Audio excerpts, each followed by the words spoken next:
All right. How'd it go this week? Good. Yeah, she's. Is it clearing up? Yep. The Yep. Yep. There we go. The with the sitting down stuff. Yeah. Yeah, Okay. she's getting it. Good. That's been going well. I'm able to walk by dogs now, and Okay. she won't pay attention to them. Okay. Which is, most of the time, it's not perfect, but it's an improvement. We were normally just doing a sit and wait. Right. Because I was having you stand aside, see what happens. Yeah. Correct her. Then we bumped it higher number before the explosion. Yeah. Okay. And then now she'll sit and do nothing. So once when we were out walking, there was a decent space. So I'll just walk by. And she's been really good. Okay. When walking past dogs, something to keep in mind is just how the structure of it's going to be. Yeah. Like if you're on the inside, so it'd be person, dog, person, that would be the hardest. Yeah. Especially if the dog's pulling over towards you. Yeah. So there's never going to be one set answer that's going to work. Yeah. So I would just go by what's going on within the context. If you have plenty of space to fan out, Yeah. great. Because the other thing is you could be walking by and last minute that dog will lunge and bark. Oh yeah. No, I did it when we were out, along the lakefront when they had those big white cats. We weren't really, and I kept her close. So I wasn't really. Anything could happen, but I wasn't really worried. Sure. Yeah. That's just something to factor in. Yeah. So I always just say anticipate that it's going to happen. Right. And already be preemptively up on the collar, because it's happened to clients where their dog's doing really good and last minute that other dog lunges, and then their dog explodes. So and then once you pass them up, you can give the slack or whatever and adjust your number, and then you go on your way. She even another dog, it was off to the side sitting, and they were the dog moseyed over, and I'm like, she's not friendly, whatever. And I'm oh my god. But the other dog got kind of in her face, and she just sat there. So. How close? Oh, right there. Yeah, I was basically stepping in between them to try and kind of push the other dog out of the way. Was the other dog off leash? No. Was on. People were just no, dog's friendly, and I'm like, I don't care. Yeah. But she was good. Okay. So, Good. yeah. Anything else? No. Anything in particular you want to cover today? Not really. Okay. I feel I guess the one thing is, obviously I have her wear the collar whenever we go on walks, and sometimes in the house. And in the house, she'll do kind of play sit down without the collar. But I guess is the goal for her to not have to wear this, or is the goal for her to wear this kind of when you need it? Okay. So, I think of the e-collar as a cop on a collar, right? So people drive better when there's cops around, because you don't want to get a ticket or whatever, especially in the expressway. Yeah. That's why I use that as an example with consultations. I'll tell, because most common question is, when does e-collar go away? Right. And I'll tell them when you need it, it doesn't. Yeah. Because even as humans, we press things when we know we can get away with it, right? So it's the same thing for dogs. Right. So for her, when she's got the collar on, and let's say you were correcting her at 85 for reactivity, she knows 85 correction can happen right now. Yeah. But without the collar, she's going to go, will 85 correction happen, right? So you're going to start to see her push things a bit more. Yeah. So here, it has nothing to do with the training, it has nothing to do with my skills as a trainer or anything like that. It's simply opportunistic behavior. Right. If she doesn't have to behave, then why should she? Right. So whenever you walk her, collar's on. Let's say when guests come over, the first 15 minutes the collar is on, because it helps you calm her down. So for other dogs, when dogs correct each other, they bite each other. Right. So their correctional tool is built in. Right. But for us, your correctional tool is external. Right? So even inside the house, technically you could use the bonker. Yeah. Right? But the bonker gets too complicated, because one, if your guest comes in and you're bonking your dog, they're what the hell are you doing with your dog? Right. As opposed to this, which is you press a button, right? And there's some kind of familiarity with it for most people. Yeah. And it's easier. It's not Really? That's the third time in 2 weeks. Third time in 2 weeks. It's ridiculous. Be more mindful when you let a dog out of the kennel. Sorry. So with the e-collar, it's easier for you to correct her without being so confrontational, right? So it's opportunistic behavior. If she knows she can get away with it, she's gonna do it. Okay. Questions?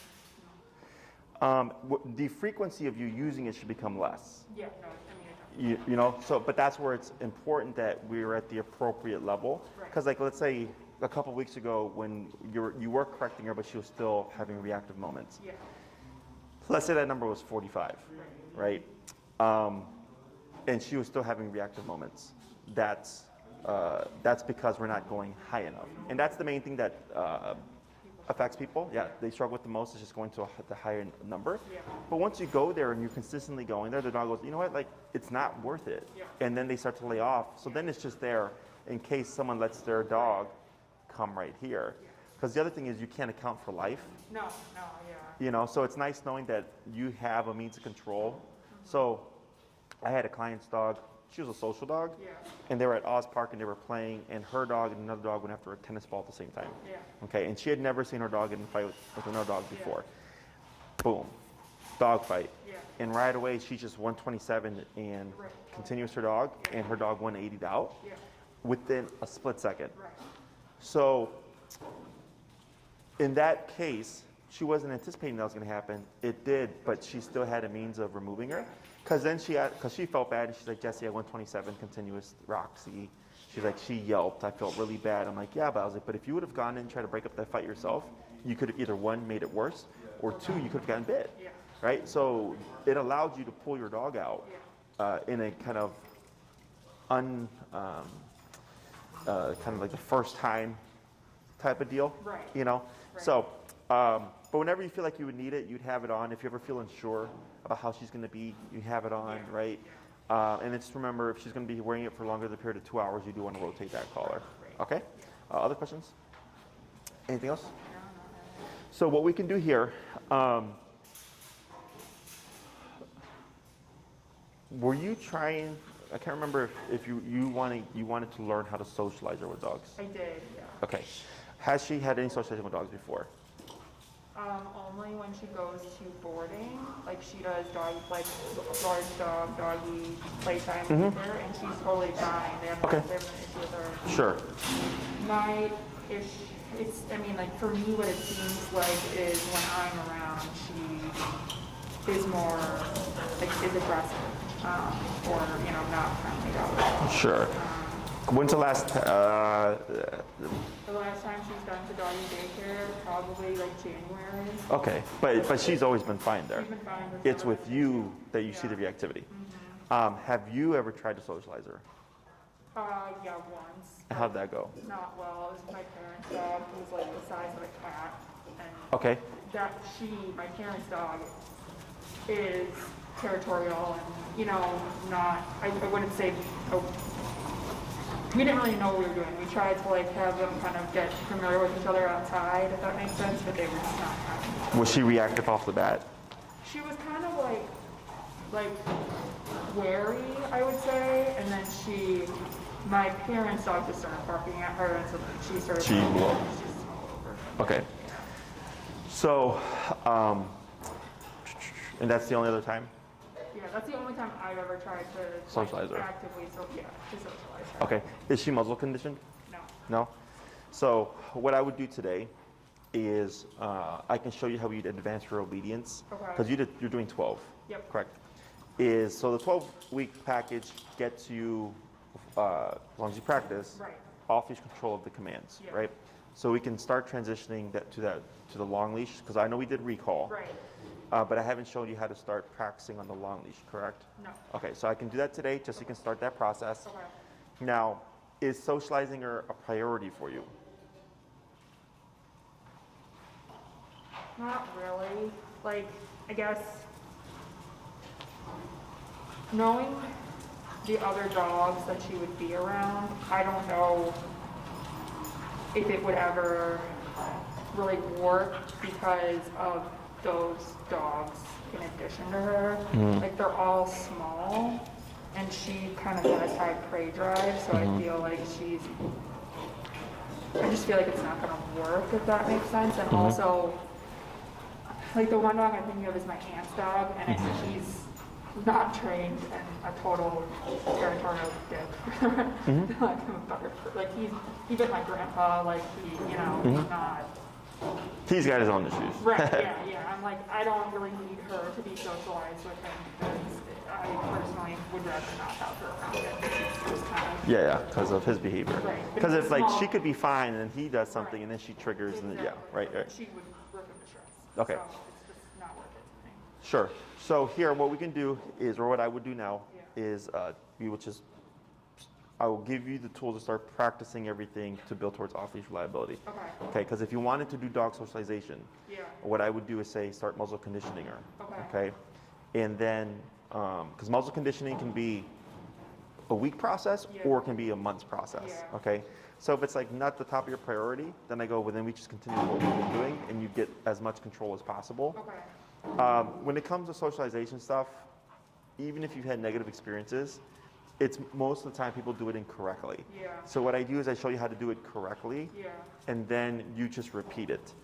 Okay. I think I'd like to know how to do it correctly. Okay. So if the opportunity comes up and I'd like to try and socialize her with the dog, I can try. Sure. So yeah, I guess I'd like to know how to do it. Okay. So what we can do, because I think what's today, number 7 or 8 for you? I think it's 7. 8. So that leaves us with 4, 9, 10, 11, and 12. Yeah. Okay. So what we can do is we can continue with the training stuff. What you want to start doing is muzzle conditioning. Okay. We can send you videos on it. We simply use the dog's food. You can start off with treats if you like, but if you find she fights the muzzle too much, what I do is I remove all extra stuff. Treats, bully sticks, all the extra stuff. And then I just reduce her to her kibble. Okay. And whatever her meal is, her kibble or whatever, I take the muzzle, I put a Ziploc bag, and I wrap the bag around the muzzle so it doesn't fall out. And I throw the food in there, and she eats all her meals from the muzzle. Okay. Now what can happen is she's like, I don't want to put my face in that thing and walk away. I put the food up she doesn't eat. Okay. And I don't compensate. So like the next meal, she doesn't get twice as much food. She gets the same serving. She turns, walks away, I put it up. Okay, and I keep repeating that. So like the dog in the pen right there, who's running around, that guy, they couldn't muzzle train him. Okay, he would not take the muzzle. So they did a 4-week boarding train here, and the first thing we did was muzzle condition him, but we removed, just like I told you, all the excess stuff, just your food. Okay, and then within the week he muzzle conditioned. But there was a couple of days of him not eating. So the one thing is, should I have this sit back up? Was she in the sit? Oh, then correct her.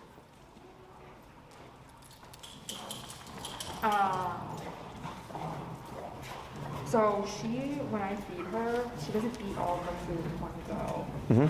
So if I'm doing that with her, like, should I make her have smaller meals? Like, How much does she eat for the day? it ends up being like 3 cups. So you're probably overfeeding. Probably, but that's what I've been feeding her the 2 years I've had her, and she's maintained the same weight. She maintains the same weight? Yeah, she's been 50 pounds. How much does she poop a day? How many times? 4. How many times do you feed a day? Twice. Yeah, you're overfeeding. Okay. So I can tell because if you're feeding appropriately, it's typically the number of feedings plus 1 is a variable. So you should be seeing 2, sometimes 3. But if you're going 4, then that tells me for sure she's overeating. So what I would do here, she's at 3 cups, because my pity is, for instance, about, when she's overweight, she's 65 pounds, but she should be around 50 to 55. Okay, and she gets about 2 cups a day. Okay, so to give you a reference point, what brand of food is she on? I should know. It's a Purina, like. Oh, okay. So that's the other thing is, are you aware of Purina? I actually don't even know. Let me check what Sure. It's like, it was at the vet's recommendation. Vets don't know much about diet. Yeah.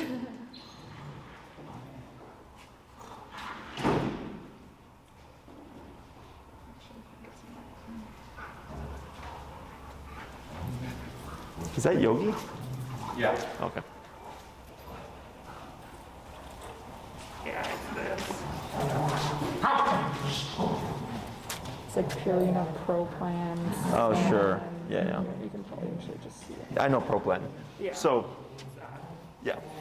So, if you want to keep her on that food, you're more than welcome to. But Purina Pro Plan is like lower end dog food. Think of it like a small step above McDonald's every day. Okay. Which Okay. is probably why she's not gaining weight. So here, but actually this is a good build. Yeah, no, they said she's like a good size. Yeah, she's definitely at the appropriate weight and stuff. It's more so just one, she needs more of Pro Plan to get her nutritional value. Okay. Because there tends to be more filler. Okay.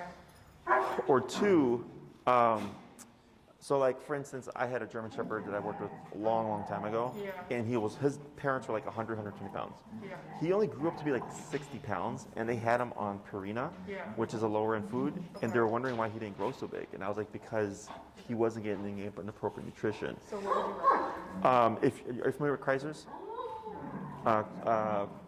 what neighborhood are you in? Like right on the border, like from Lakeview. Okay, so I know there's a Kreisers on Belmont and Sheffield. Okay. And there's another one, I believe, south in the area. They're pretty common. They're like a pet boutique store, but they sell anything in Kreisers is good.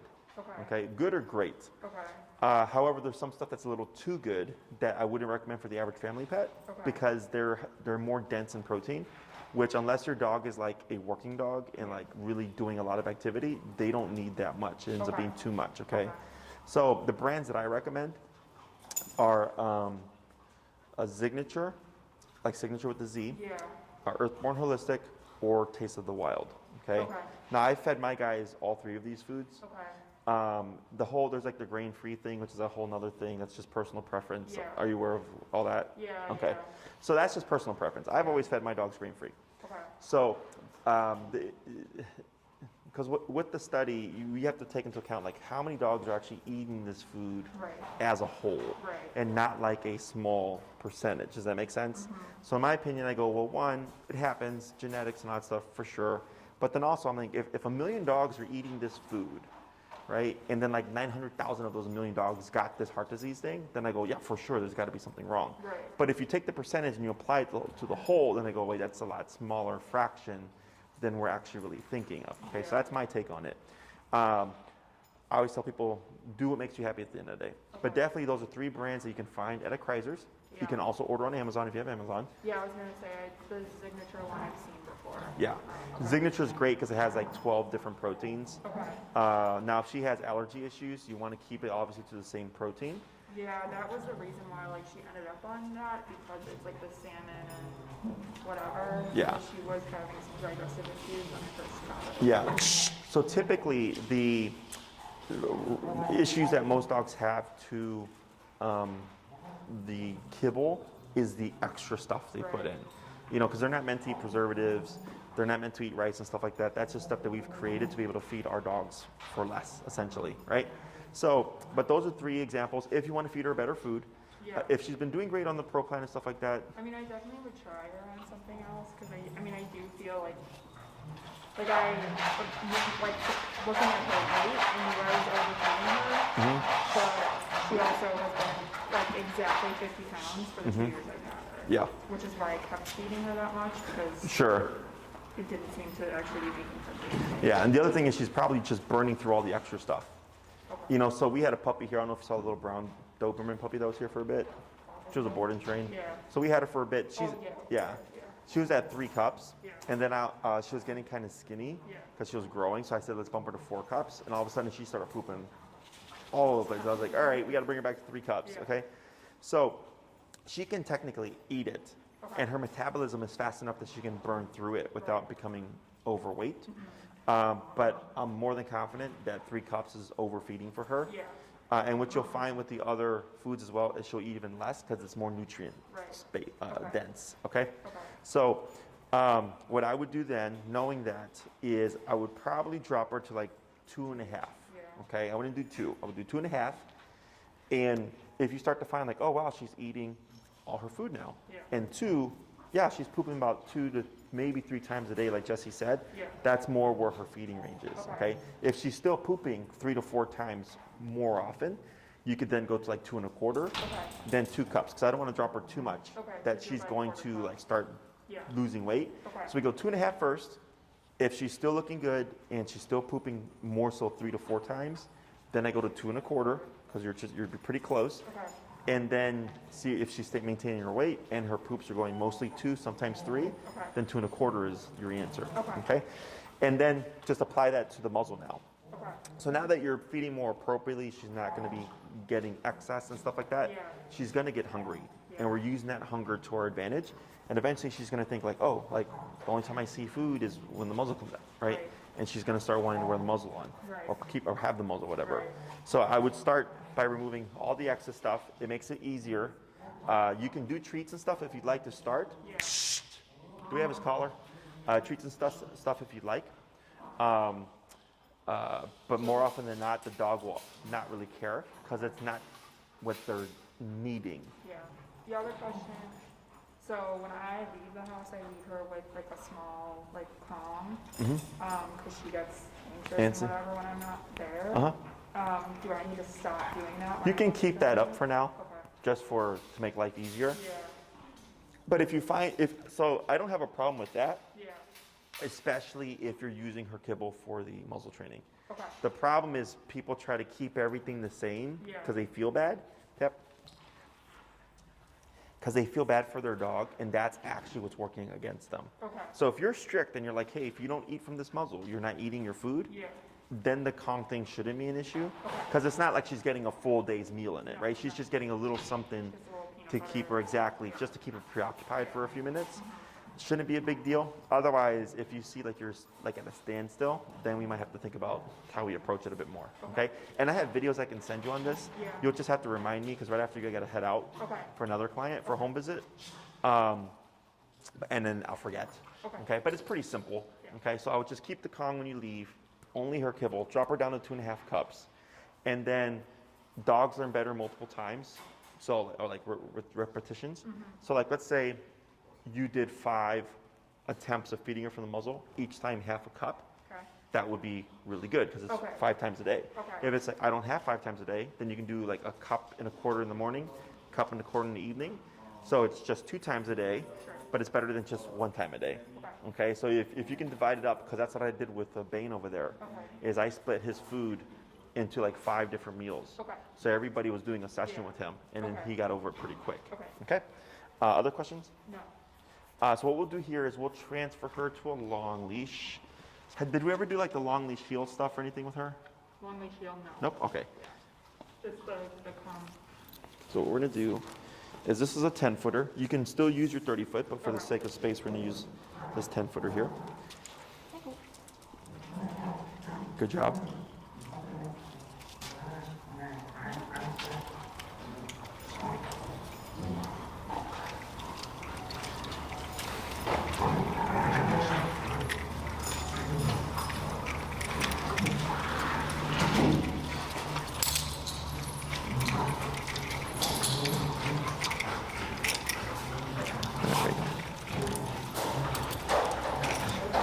Good. And good job on being much more consistent, because that's a huge thing too, is whenever she gets up, you're correcting her and you're staying on it, so that's a good job. Okay? So what we're going to do here is if we're trying to build to off-leash reliability, we have to kind of give them room, like practice off-leash without actually practicing off-leash. Okay? So that's where we go to the long leash. So what you would do here is actually we're going to flip this. You're going to take your leash and bring it from behind you, and you're going to hold it in your right hand. Yeah. Just like that. And then what you'll want to do is loop it over your thumb. So the hand, did I ever show you the trainer hold? This. Yes, okay. Because in case she takes off or something, she's not going to get far, and you're going to let the left hand go. Okay, and then you're just going to relax. So here, you see how you have like a little bit of like a U behind you with the leash? The reason why we do it this way is because if you do the leash in the middle, you're going to have 2 lines down the middle.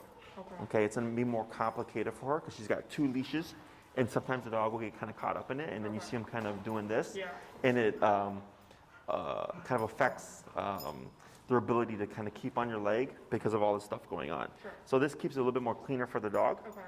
And what we want to do here is start essentially doing what you've been doing, but we're transitioning from that short leash to a longer leash, okay? So let's say when you go to your 30-foot to practice, instead of doing the entire 30 feet behind you, you could just shorten it up, do 15 feet, okay? This one that you have here right now is a 10-footer. Okay. And we want to start practicing the heel to sit down, the place to come, all that stuff, but on a longer leash. Okay. So for Lucy, she's thinking there's no leash, okay? Yeah. So for her and dogs, they see things in pictures.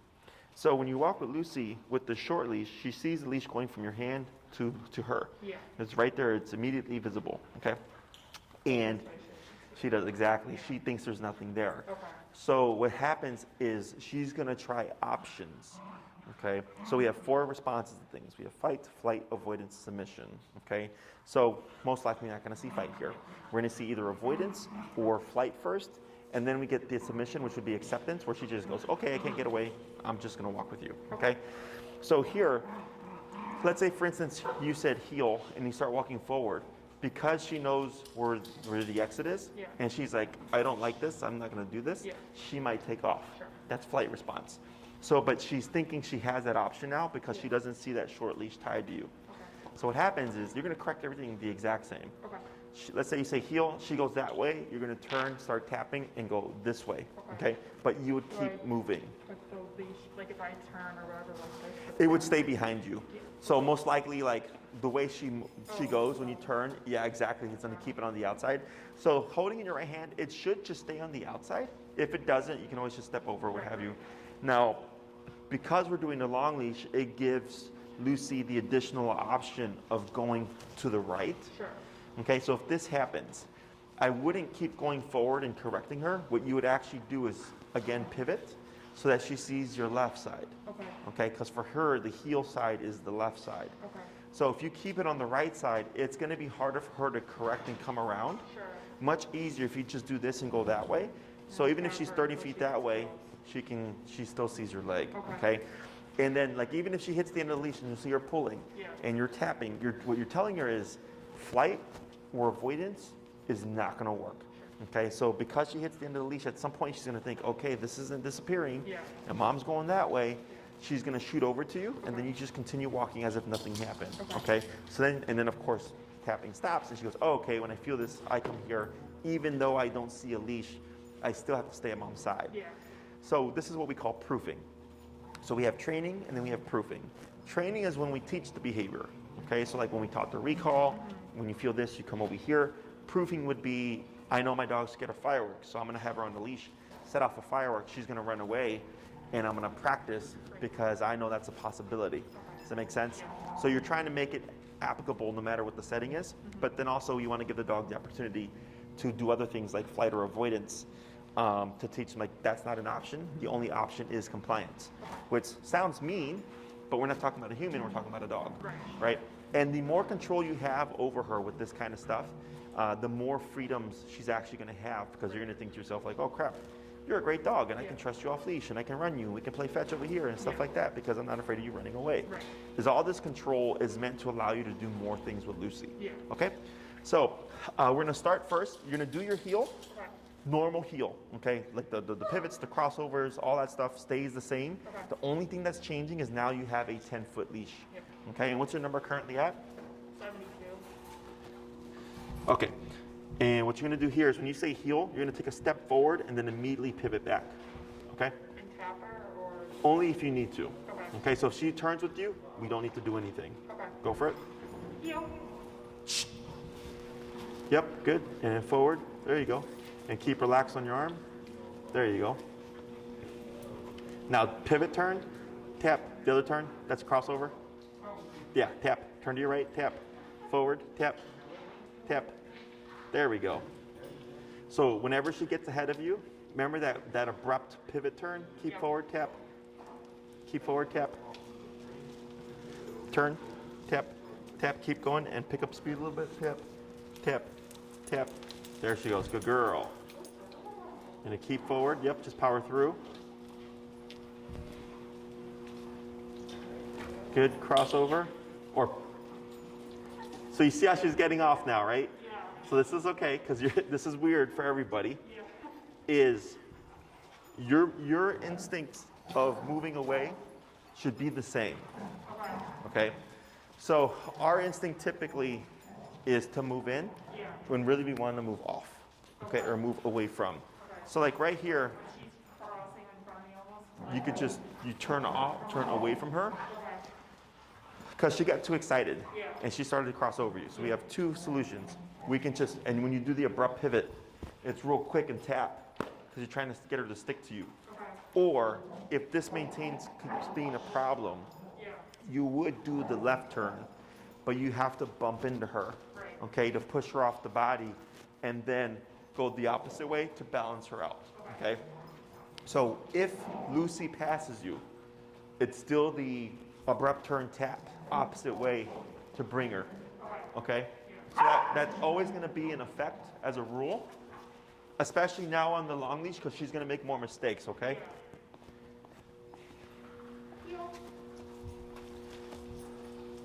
Turn, tap, tap, tap. Good. Slow turn. That's okay. Then forward. Better.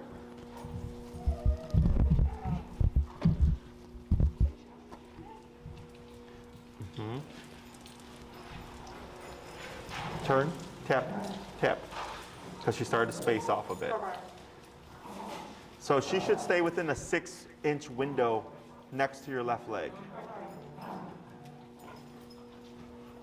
Then you're gonna slow down and then try crossover. Right, left, right, like that. There you go. Good.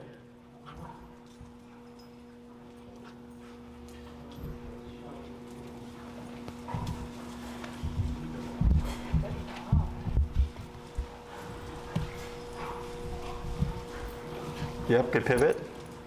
Good, she turned with you, so no need to do anything. She overshoots a little bit, but that's okay, because she's trying to figure out what to do here.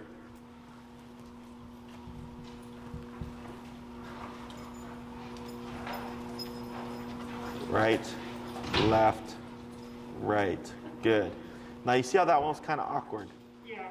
So, right there, because she's hugging really tight, which is a good thing, Yeah. she's getting in your way. Yeah. So instead of trying to kind of accommodate her or move around her, you want her to accommodate you. Okay. Is you would just turn into her. You're gonna bump her, okay? And you just power through. So it's gonna make her apprehensive, Yeah. because she's thinking, okay, when mom turns left, she really turns left. Yeah. And you're gonna start to see her give way to you, okay? Okay. So what we're gonna try is we're gonna do a batch of these crossover turns, Yeah. back to back, but you're gonna just move in with umph, okay? Yep.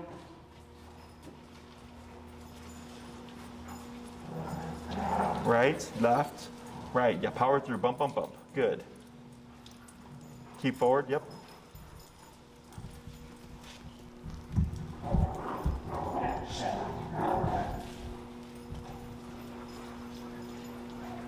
Get ready to power through. Bump, bump, bump. Like that. Good.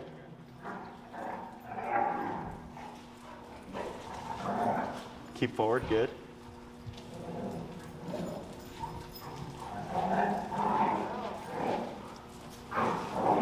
Right, left, right. Okay. I'm gonna try two more.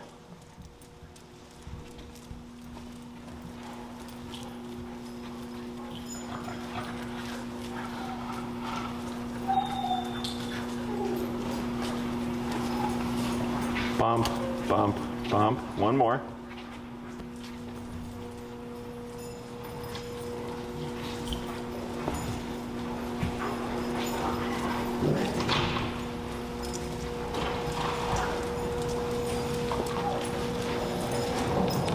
Good. So you see how she's still kind of curving over you, right? Yeah. So go ahead and slow to a stop right there.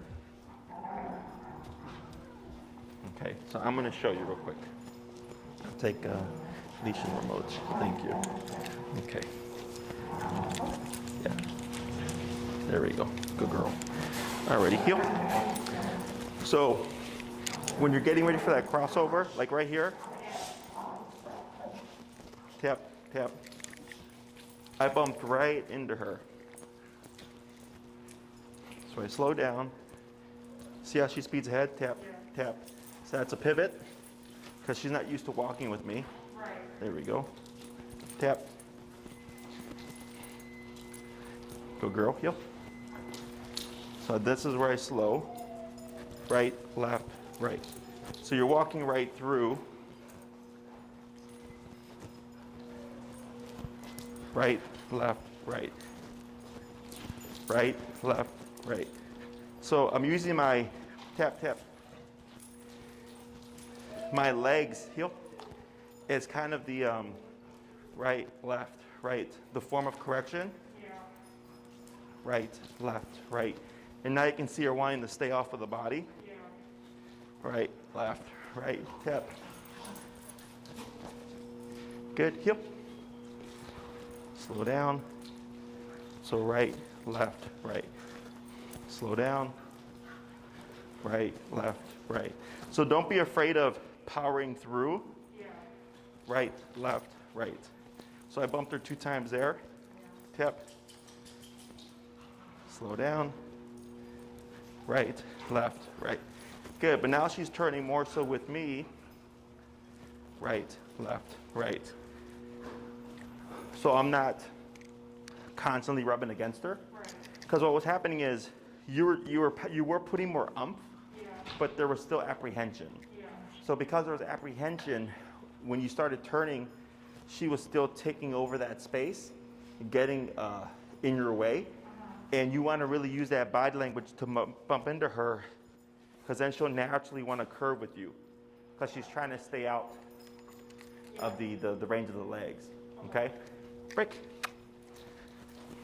Try that again. Yep. There we go.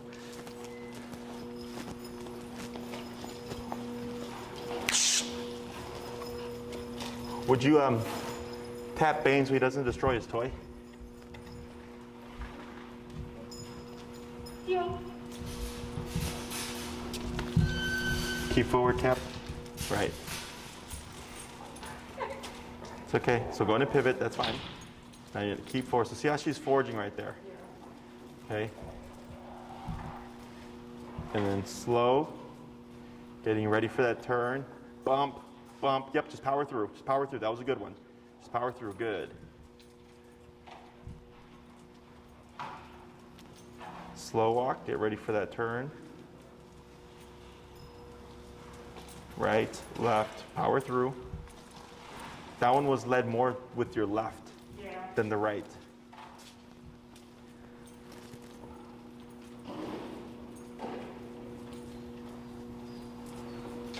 So that was left, okay? So when you're turning, what you're doing is this, from your angle, is you're doing this, okay? And what you want to do is this. So you're pivoting off the left, but you're crossing right with that right leg. Because what you're doing is you're using your left leg and it's pushing her this way. So by the time your right leg comes out, she's already in your way as well. Okay? So you're just boom, pivoting on the left, but crossing with that right.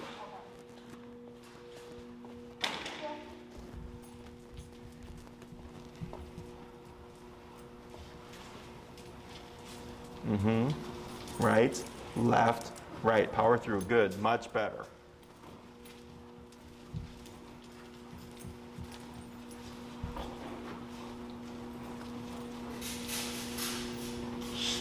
Right, left. Much better. Good.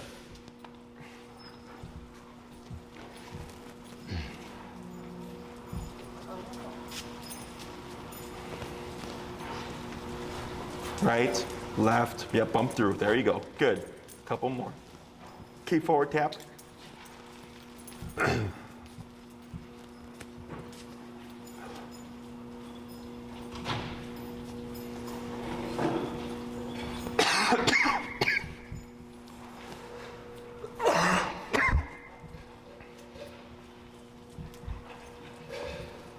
Right, left, right. Better. Let's do 4 more.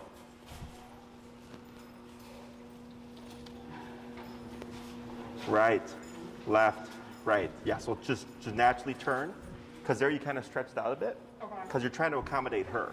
Yeah. And you want her to just turn off of you, okay? Okay. There you go, much better. Yep, perfect. Very good.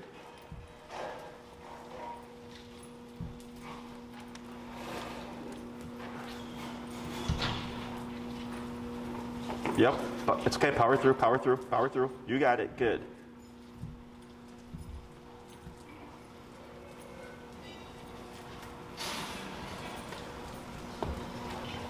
Right, left, right, better. One more.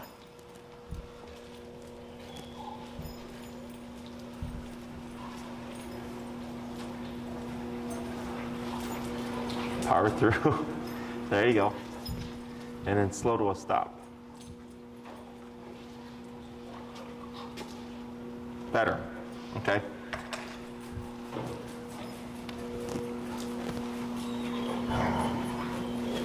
So right here, you're trying to fix a couple of things.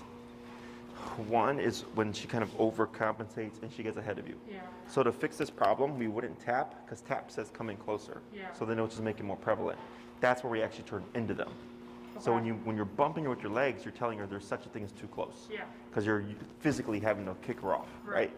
So it's a pocket. There's such a thing as too close, just as there is such a thing as too far. Yeah. So here, whenever she's crossing over, you would cross over back into her, Okay. but you want to just plow through. Yeah. And you're gonna see something like this, right? Where she's gonna jump back, but that's teaching her like, oh crap, like there's such a thing as too close. And then she's gonna naturally kind of pick a pocket. Yeah. And she started to watch you a lot more, because now you are moving into her, so now she's getting more aware of like, okay, like it's not always gonna be the other way or whatever. Sometimes you're gonna move into me, and also sometimes if you move into me, you might have to bump through me. Right. So it's making her more wary. So on a couple of them, she was actually naturally just kind of turning with you. Yeah. That's the way it should feel. Okay. Okay? So here, when we're doing the off-leash stuff, if the dog is too tight, to balance things out, we just do that left turn, okay? Okay. And the other reason why I like to do it is because since it does push the dog off, sometimes, like the time where she stopped, I don't know if you noticed, like she had stopped and was like 4 or 6 feet behind, Yeah. and you have to tap her to catch up, Yeah. is sometimes the dog goes, well, what happens if I don't move? Right. You confuse them a bit, and then we're like, nope, you still have to stay on the hip. Okay. You just have to stay within the little area, Okay. okay? So what we do with this now is when you take her out to do recall stuff, you know, she can be having fun, Lucy she comes to you, shorten your Okay, leash, like 15 going to a feet, heel. yeah, go into a heel, Okay. right? So especially on the lakefront, because there's so much like open space, Yeah. right, that you can use. Yeah. You're practicing that long leash. She'll maybe walk for like 5-10 minutes, then you stop. Okay, break. Let her be a dog again. You know, so it's not always just recall, go Right. back to what you're doing. Sometimes it's recall and then walk with me for a bit. Yeah. If she has any kind of drive for anything, like if there's squirrels, let's say there's a tree with a squirrel right there, Yeah. put her in a heel on the long leash Yeah. and walk straight towards the squirrel. Okay. Like straight to them. Okay. Because then now she's moving towards this distraction, and you're probably gonna see her take off. In this instance, I would give her the 30 feet, Okay. because if she goes super quick, she's gonna whip your arm around you. Yeah. So I give her the 30 feet, and as soon as she takes off, you just whip back the other way and start tapping, and you're probably gonna have to go up Right. to override. She comes back to your hip, I walk right back to the tree with the squirrel in it, okay? And then maybe you get there, break when you're there. Yeah. Now you're free to do your thing. Okay. So that's a part of the proofing. So earlier, I don't think you saw it, but she kind of like side glanced, like she wanted to take off. Yeah. Okay, and I saw her kind of go like that. Yeah. But she actually self-corrected and came back to your side, which was good. So that's essentially what we're trying to do here. Right. Is like, hey, we might walk past squirrels, and you might think there's no leash. I've seen her actually do that with squirrels while we're like on a walk. Mm-hmm. One time she did like a little jump, and then she just turned around and ran back to me before I even like Tapped. tapped her. Sure, because she was anticipating a Yeah. recall. Yeah. So and if stuff like that happens, I bring them right back out to like the squirrel, whatever. Yeah. To, like let them know, like if you're not under command, whatever, like you can go there. Okay. You don't have to be assuming that I'm gonna call you. Yeah. Just trying to balance things out. So it's otherwise every time she tries to chase a squirrel, you're gonna see her prematurely just like running back to you. Okay. So we're gonna do this a little bit more with the crossover turn just to drill that out a bit. Okay. So going to put her in a heel. Yeah.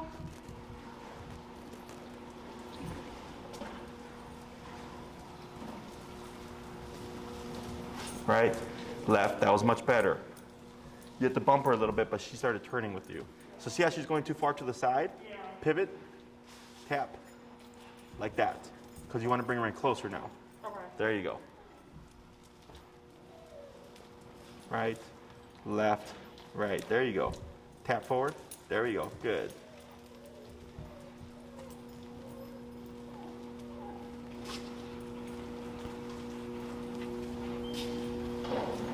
Good turn, tap. Bring her in. Good. Keep forward, tap. There you go. See how she brings her in right there? Yeah. So the tap should make Lucy come to your left leg. Right, left, right. There you go. Good.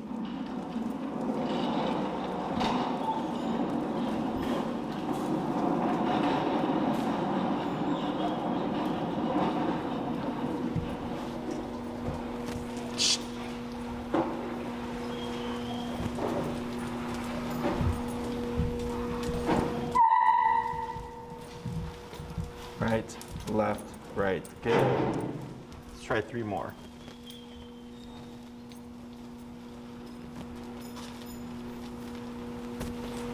Yep, good, much better. 2 more.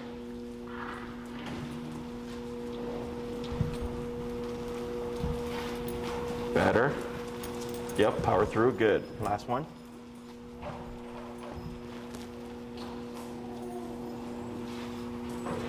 Yes. And slow to stop. Good. So she's like 80, 90% on those crossover turns. Yeah. Much easier than the first ones where you were having to kind of accommodate her. Yeah. You could see her now kind of naturally pivoting off of you because she's not wanting to get bumped, okay? So when you walk with her, if you're walking past something and you see you're starting to stray too much to the side, you can either keep walking and tap to bring her in closer, or you can technically pivot turn to bring her back to your side as well, okay?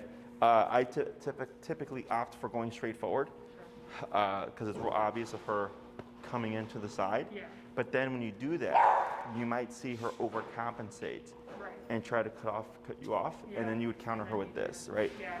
And eventually, all these things together will balance her out, and then she'll know kind of like that little safe space of where she can be without getting in the way. Okay. So, questions about any of this? The last thing you could add into this is like the stay. Okay. But when you do this, so go ahead and shorten your leash, and you can pull it out because it's like underneath her hind quarter there.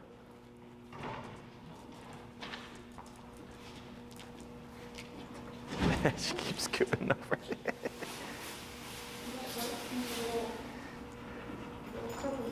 There you go. Good. Is here, tip. Very good. So here, go ahead and shorten a little bit more. Is the last thing you can add in is the stay. Okay, because now you were just trying to blend these things together. Yeah. So the first 3 I usually do are come, heel, and stay. Okay. Is when we're working on the long leash, you don't want to assume stay and then leave 10 feet. You have to build to that. Okay. So you would do stay, you would shorten your leash in anticipation that she's going to make the mistake, and then you're going to pivot out. Okay. You'll start with the quick walk around, and then once she completes that, you'll kind of just slowly give a little bit of leash to start getting more distance. Okay. Does that make sense? Yeah. So go ahead and give her a stay. Stay. You're going to pivot out. There you go. Do a quick walk around.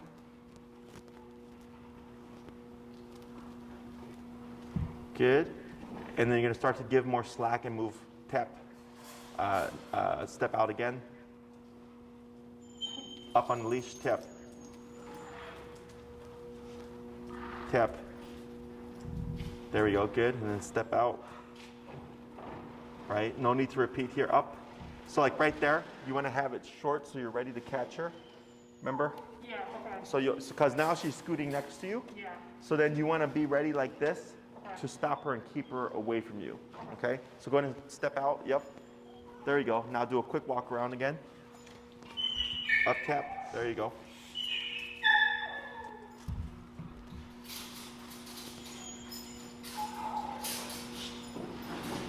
Okay. Now walk around. Up, tap, yep, up and away from you. Yeah, so she doesn't come back to you. Then step out again. There you go. Then walk around. Good. Pepper can play with Felix. Good, and then back to her side. And then you give that slack back on the long leash. Yeah, just drop it down. And then you'll pop her in the heel. Oh, okay. Yeah. Yo. Yep, and then tap. Keep walking. There you go. Turn. There we go. Good.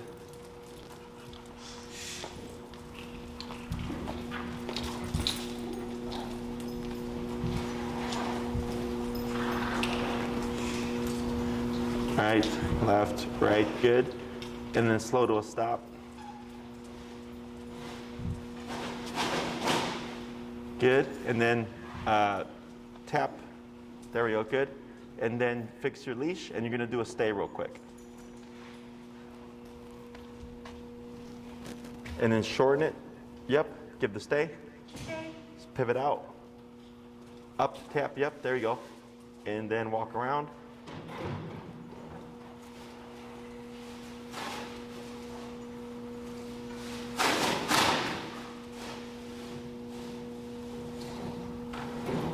Good, and now you're gonna keep walking around, but give a little bit more slack.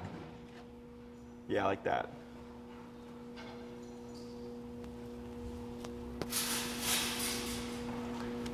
Up, tap, tap, there you go. And then keep walking around.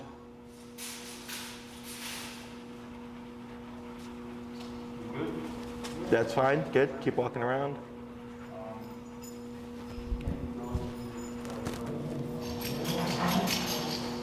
Good. And then heel and walk towards me. Good.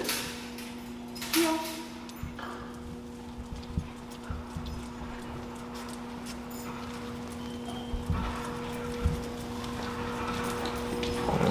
Right. Good, and do a pivot turn here.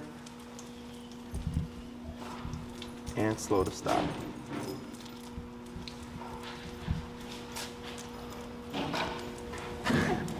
Yeah, so as you practice this more, like right there, because you started to cover around, Yeah.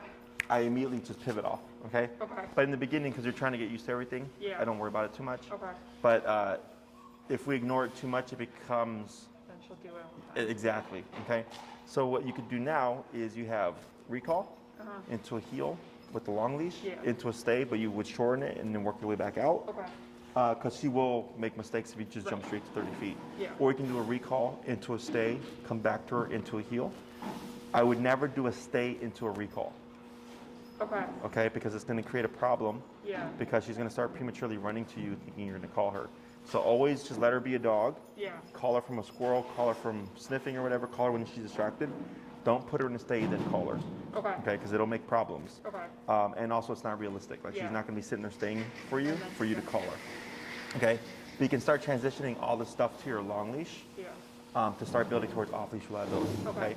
So you can start this process, and what we'll do is we'll just keep pushing these things as you muzzle condition. Okay. So we have a couple of weeks to get that in, and Yeah. then we can come in and Try and. I can show you how to properly introduce her to another dog. Okay. Okay? Anything else? No, it's All right, good job.